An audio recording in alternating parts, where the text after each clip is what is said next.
نحمده ونصلي على رسوله الكريم اما بعد اعوذ باللہ من الشیطان الرجیم بسم اللہ الرحمن الرحیم۔ حضرت ابو مالک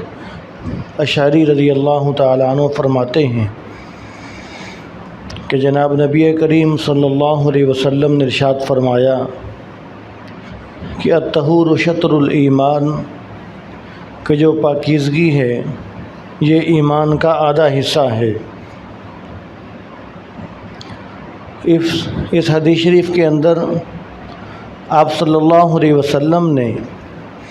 پاکیزگی کو ایمان کا آدھا حصہ قرار دیا۔ اب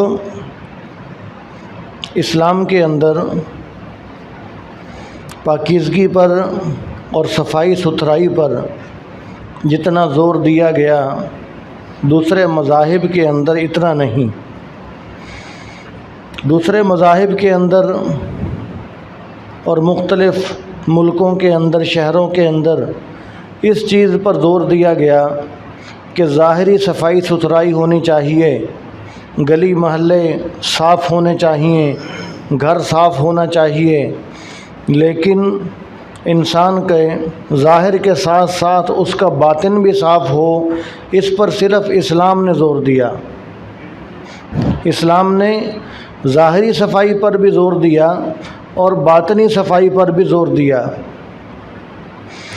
اب دوسرے مذاہب نے یا سائنسدانوں نے یہ تو کہہ دیا کہ غذا جو ہے وہ صاف ستھری ہونی چاہیے، پانی صاف ستھرا ہونا چاہیے، لیکن اسلام نے اس بات پر بھی زور دیا کہ غذا حلال بھی ہونی چاہیے اور جو پانی ہے وہ حلال بھی ہونا چاہیے، اور تمہاری جو استعمال کی چیزیں ہیں صرف یہی نہیں کہ وہ صاف ستھری ہونی چاہیے بلکہ وہ حلال اور طیب بھی ہونی چاہیے۔ اور اسلام نے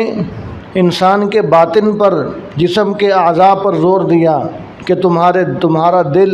تمہاری آنکھیں، تمہارے کان، تمہاری زبان، ہر چیز صاف ستھری ہونی چاہیے۔ اور جب آدمی کا دل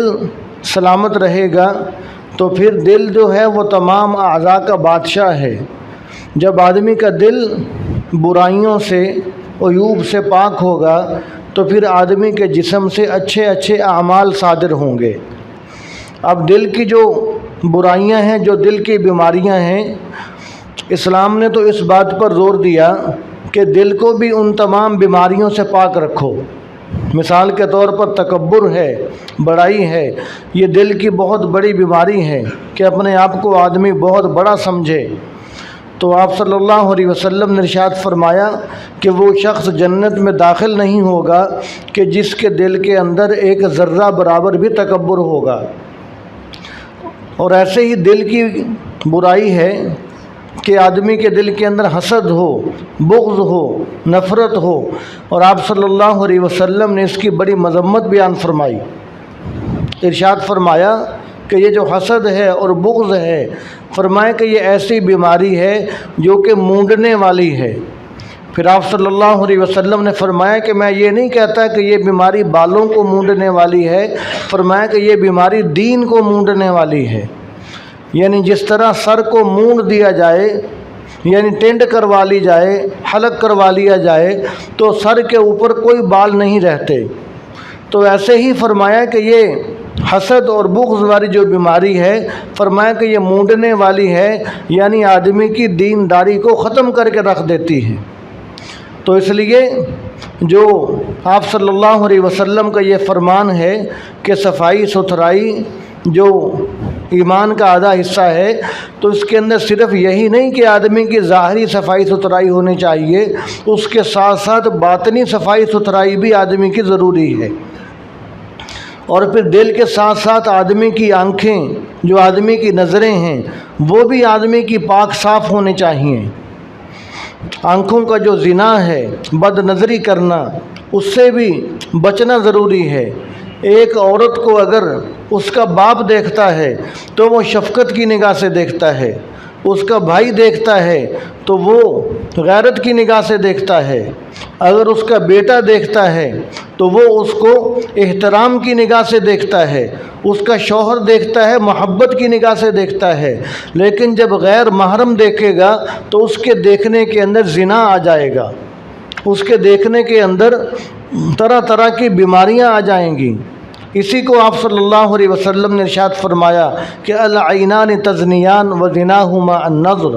فرمایا کہ آنکھیں زنا کرتی ہیں، فرمایا کہ ان کا زنا دیکھنا ہے، یعنی غلط دیکھنا یہ آنکھوں کا زنا ہے۔ پھر ارشاد فرمایا کہ والاذنان تزنیان و زناہما الاستماع، فرمایا کہ یہ دونوں کان بھی زنا کرتے ہیں، فرمایا کہ ان کا زنا غلط سننا ہے، ان کا زنا سننا ہے، یعنی جب آدمی غلط سنے گا تو ویسے ہی ہے کہ اس کے کان زنا کر رہے ہیں۔ اور پھر ارشاد فرمایا کہ اللسان یزنی وزناہ النطق، فرمایا کہ یہ زبان بھی زنا کرتی ہے، فرمایا کہ اس کا زنا بولنا ہے، یعنی جب آدمی غلط بولے گا تو گویا کہ اس کی زبان زنا کر رہی ہے۔ اور ارشاد فرمایا کہ والیدان یزنیان،